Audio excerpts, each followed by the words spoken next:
How's it going here? Welcome back to the channel, and this is my follow-up video here on the Galaxy A52 5G. It's been a few weeks, I think about 3 weeks since I've unboxed this, and I've been alternating between this and the OnePlus 9 Pro, which I'll be giving you a follow-up on and some camera comparisons coming up as well, so stay tuned for that. I've also got a camera comparison with this and the Pixel 4a 5G, so again, stay tuned to the channel for those videos. But I did want to give you a follow-up after using this and what my experience has been like.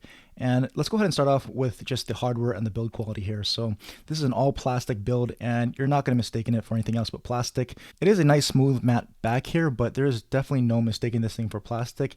There are some phones that are made of plastic, have that plastic back, like the Galaxy S20 FE even from Samsung, and that can be hard pressed to tell if it's plastic or not. But this one, you can definitely tell it's plastic. You can even kind of feel the dent back here. You can push in on it, and you can definitely feel that thin sheet of plastic. And just holding it, just the weight and just the feel of everything, you're definitely going to know that this is plastic. Not that this is a bad thing. It actually looks very good if you're just going to glance at it and take a look at it. But if you're to feel it, if you're picky enough, you may not really like that kind of a feel. But overall, it's a nice looking design. It looks in line with pretty much all of Samsung's other designs, including with that camera module there.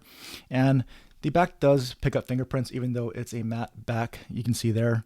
But we can wipe it down. You can wipe it down and get those fingerprints off, and getting it looking pretty much nice and clean. But of course, most people are going to wear a case with that. But if you're worried about fingerprints, it will smudge even on this matte black finish here. And so you can see here, you got the volume rocker, the power button there, the headphone jack. So you actually get a headphone jack with this phone if you're into plugging in for sound quality, and you do have some sound controls on this phone here. Type-C port, speaker port there. You do have a secondary speaker up top here, so you have dual speakers, which is nice. The front-facing camera right there, and your triple camera array on the back. So the one thing about this one is that you actually have optical image stabilization in the main 64 megapixel camera. So that's very unique, and the photos that are coming out of this thing are actually pretty good. So I'll show you some samples of that a little bit later. Now, one thing that I'm not really liking is the biometrics. So if we go for the face unlock here, you can see it's a little bit slow, not the fastest. It is reliable, but after using this, day in, day out, it does start to wear on me a little bit. I can feel, how slow it is and how long it takes me to get into the phone. And if you don't want to use that face unlock, you can use the fingerprint scanner, which is pretty equally slow, if not slower. So definitely slower than most other in-display fingerprint scanners. It is reliable, it does work, but as you can see, it's not the fastest, and this is with the animations disabled. So if you're sensitive to stuff like this, you may find it a little bit frustrating to get into your phone over time. I mean, if I'm just doing this in front of the camera, it doesn't look so bad because it's very controlled. I can see the sensor, I can hit it all the time. But just pulling it out of my pocket and just trying to unlock it day to day, over the course of the day several times, either face unlock or a fingerprint scanner, it does get a little bit frustrating at how slow this is. So again, it may not bother you, but if you're sensitive to these kind of things, it might be something to note. Now next is performance. This is powered by the Snapdragon 750G processor, so definitely more powerful than its A51 predecessor, and you're going to notice it's fairly snappy, and because of that 120 Hz refresh rate on the display, 1080p display, it is very smooth. And so as you can see here, performance, nothing too much to complain about. But if you're someone who's coming from a flagship phone, something like the S21 Ultra or any of the S21 phones maybe, and maybe you're thinking of moving down to this A52 5G to save some money, just keep in mind that I can feel the performance difference, and it's fairly noticeable to me. I can feel that this is a step behind that, and using the Ultra as my main driver before this one, I know how that performs. I had the feel for that, and just moving around this, you can't tell. It looks pretty smooth, but coming down from a phone like the S21 lineup, especially the S21 Ultra, I can definitely feel that this is a step behind, not that this is slow in any way. I'm just noting this because some people may want to actually downgrade and save some money, and you can definitely do that. There's no real issue with the performance, but all I'm saying is that if you're used to moving around and using an S21 type phone, especially the Ultra on a day-to-day, you may also find that it's a bit step behind. Like if I go into here and I move and I swipe away, go back to the home screen, you can see the animations are a little bit choppy, just to my eyes. I mean, if you're looking on the camera, it doesn't look too bad, but if you use a phone all day, day to day, you probably know what I mean. You can kind of have a feel for how it feels, and even though the camera may not pick it up, you can feel that this is just a step behind that S21 Ultra, which it should be. It's nowhere near as powerful or as much money. But I'm just mentioning this because some people may want to save some money and step down. And if you're sensitive to these kind of things, then you may want to take that into consideration. Now, for most people, this is not going to be an issue, especially if you've not come from any of those flagship phones or top-end phones. Then this is definitely going to look and feel very smooth and very fast to you. And if this is my only phone on a day-to-day basis, I'm sure I'll get used to it and have no problem over time. But I just did want to mention that really quickly there. But as you can see, performance, just basic usage, day-to-day usage, launching apps, you can see how long that took. You can see a little bit of a hiccup here and there when it's loading media. Some phones can chew through that a little bit better, but you can feel a little bit here. And, launching things like Instagram, you can get a feel for how this is. Obviously, apps launch pretty quickly, and there's really no issue or complaint. And you can see the scrolling speeds there, very nice and smooth, and no problems really with any of that kind of day-to-day use. You can see here, moving in and out of apps is no problem. We can even launch up the browser here and see what that looks like here. A52 5G, you can see some of the core specs. It does come with 6 or 8 gigs of RAM, 128 or 256 gigs of storage. I've got the lower end, 6 gigs of RAM, 128 gigs of onboard storage. It does have a micro SD card slot. You can see the camera information there, as well as a very large battery, and we'll talk about battery life a little bit later. But you can see here scrolling speeds, even in the browser, fairly smooth. There is a hiccup like that, chopped up a little bit here and there, but nothing really too bad. But again, I bring these things up because it doesn't really bother me, but some people are very sensitive to these things, and I think it's worth noting. So let's go ahead and take a look at this nice 1080p full HD display. It does have 120 Hertz. So if we go into settings, display, we can see here and move down into motion smoothness. You can see high 120 Hertz, or you can take it down to standards, which is the 60 Hertz if you want to save some battery. But I've been using this on 120 Hertz the whole time, and battery life has been great. So I would suggest you just keep it on this 120 Hertz unless you really want to squeeze a little bit more battery life out of this. But the 120 Hertz is very nice. It is quite smooth, and it really makes the phone feel that much smoother. So that's a very nice touch that they've added here to the A52 5G in a phone in this price range. But we can go ahead and take a look at the display. It's a typical Samsung AMOLED display. It looks great, really bright, really vibrant. And I can queue up a video so you can kind of see what that looks like here in all of its glory. Let's go ahead and move it all the way up and full resolution. And let's go full brightness here and full screen so you can kind of see what that looks like here. So very nice, vibrant display. And let's go ahead and move up. You can see some of the greens there, how that looks. So again, really nice looking display. Watching content on this is really, really nice and enjoyable. And we can even go ahead and listen in to some of the audio here. It's Godzilla.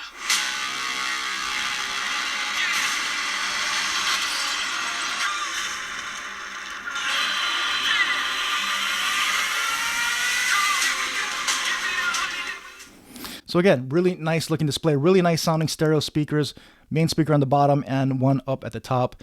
And we can even do a little bit more of a sound test. So let me go ahead and cue up a song. We can kind of hear some music off of this. All right, so I've got a song queued up here. This is at about 50%. Let's go to 50% on the volume. And so again, this is Chosen Beats. If you're looking for some beats for your YouTube videos or whatever, you want some royalty-free music, check out chosenbeats.club. They've got some really good selection there. But let's go ahead and play this at 50% volume.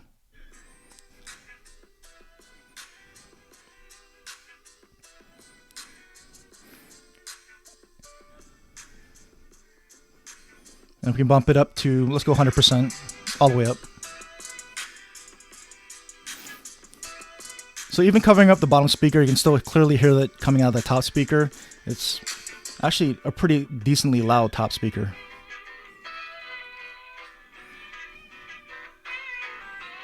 So again, pretty good speakers there. Very loud. Even when you cover up the bottom, you're not going to muffle it up at all. The top speaker is actually much louder than you would think for a top firing speaker there. Okay, so let's go ahead and talk about battery life and my experience with that and what that's been like. And as always, battery life is really dependent upon each person. Everybody uses their phone differently. So this is just what I'm experiencing. You may experience something a little bit different depending on how you use your phone. But this does have a fairly large 4500 milliamp hour battery. And even though it has that 120 hertz refresh rate, which usually sucks down the battery on most other phones, I'm actually getting some pretty good battery life here. I'll actually bring up some screenshots and I'll probably put them on the screen for you to see as well. But I'm averaging about 6 to 6.5 hours of screen on time through every battery cycle here, and I can get through easily 1.5 to 2 days on every charge. So that's pretty good battery life right there. Again, you can see here 6.5 hours with over a day and a half off charge there. A lot of YouTube viewing. I do use this for a lot of media consumption, as you can see, but of course, typical things, YouTube, social media, all that stuff. And again, here I went over 2 days with about almost, again, 6.5 hours of screen on time. Similarly, lots of YouTube, web browsing, social media, Instagram, all that kind of stuff. And lastly, I even got up to 3 days. And shockingly, still with almost 6.5 hours of screen on time as well. Similar usage, lots of YouTube, camera, Instagram, social media, all that kind of stuff. So again, about 6 to 6.5 hours of screen on time, day and a half, 2 days, even maxing out at 3 days of battery life on a single charge. That's really good. It also has Samsung's fast charging. Now, it's not anything like OnePlus's warp charging, but it does charge decently fast. I think it goes from 0 to 100 in about a little over an hour. So that's not the fastest, but again, that's not really too bad there. And lastly, let's cover off my favorite part, which are the cameras. And like I said in the beginning, this has a main 64 megapixel shooter with optical image stabilization. And a lot of these mid-range phones have these large 64 megapixel, 48 megapixel cameras, which take pretty good shots during the day, but really struggle in low light. And optical image stabilization is important here, and it's really unique, and it's glad that they have it on this type of a mid-range phone because it helps with not just stabilization, but it also helps with handshake and reducing that, as well as low light performance. And so I've gotten some really nice results here from this camera, and I'm actually pleasantly surprised. It's really performing better than I thought it would. And I'll go ahead and go through some of the photos, and I'll probably put them up on the screen so you can actually see the actual photo. But you can see here, this is a full 64 megapixel shot, not a pixel bin down shot. And you can actually put it into that full 64 megapixel mode. And I would encourage you to do that if you have really good lighting, because then you're going to capture the most amount of detail. As you can see here, you can zoom all the way in, and it retains a lot of that detail in that flower. And because it's a larger sensor, you can see that natural bokeh or background blur and separation of the subject. And this is not a portrait mode shot. This is something you would expect to get from portrait mode, but this is just all from the main sensor in normal auto mode here. So really nice shot there. And you can see here, this is a portrait mode shot of my dog. So really nice background blur, pretty good edge detection here as well. And you can see a lot of the detail retained in the dog's fur. Sometimes even with good lighting, a lot of the fur gets kind of muddled out. You don't really see that detail. So really nice job with keeping that detail from this large sensor here, and a pretty good portrait mode shot. And you can see here, this is a zoomed in shot. That's digital zoom. It's not going to be all that great. So really not the best as far as a zoom performer, but it's really not meant to be. You can see here the blues and the greens are really pumped up and exaggerated like you would expect from Samsung. And I think a lot of people do like this look. The photos really pop, and it's very eye-catching. So either you like that or you don't. I think a lot of people probably do like that, but that's typical Samsung for you. And here you go, ultra wide angle shot. Again, really pumped up and saturated and exaggerated blues, and even the greens are very, very green. So, but again, very eye-catching. It's very striking. You can see some photos here. There's some red. It pretty much crushes out that red. You're not going to see a lot of detail, but actually I've seen a lot worse. This is actually not too bad. Most camera phones are going to struggle with this type of a really bright red color and some of this kind of afternoon light. So overall, not too bad, really. I've seen a lot worse, but that's pretty typical. And here's where it really shines. You're going to have a lot of that detail on this sensor. And all these flower photos, you're going to see a lot of good petal detail. You can see a lot of the detail captured in the petals. Sometimes for a lot of phones, you're just going to see all white. You're not going to see any ridges at all in these flowers. And so it's doing a very good job of retaining that detail. And again, large sensor, so you get a lot of that natural bokeh with that background blur and subject separation without going to a portrait mode. And again, here's more of a telephoto shot, I think, or zoomed in shot. Still really nice, really good petal detail all around. We'll get this, and again, really pumped up blues. I mean greens. That's like a very nuclear looking green. That's not at all how green the grass was, but that's just something you'll have to deal with Samsung. But again, you can see here a lot of the ridges in the petals. A lot of other phones will kind of muddle that out, and you won't really see that much detail there. And even in the center of the flower, details are very well preserved. And here again, lots of detail. in this lavender right here. So really looking good. Here's some different colors. Here's some yellow. And that's looking very nice as well. Good amount of detail. You can even zoom all the way in. You can see all of that. So it looks really good.